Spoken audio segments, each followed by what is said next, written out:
মামুর বেটা আজকে তো মনে করো এই যে ধান খেতে আইছি বুঝছাও, এই হাল্লারে যে ধান খাতে এই আশেপাশের মনে করে এই পানি বুনি যাইয়া আঙ্গো খ্যাত গেছে বইটা।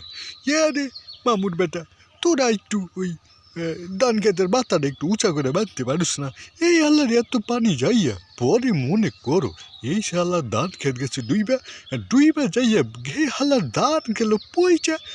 রে হাল্লার তোর পয়সা গেছে তোগো পানির লিগে, তোরা একটু আবার লাগাই টাকা দিবি তা না।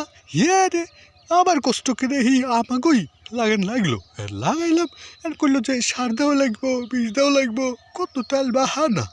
এখন হাল্লার মেশিন হাল্লা কী করে এই হাল্লার 16 আটি ধানের মধ্যে এই হাল্লাটা দেওয়া লাগে 5 আটি।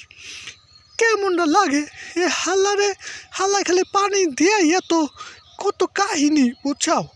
এই মনে করো সব থাকি কালকা কুমুনি বুঝছাও, আজকে জায়গা।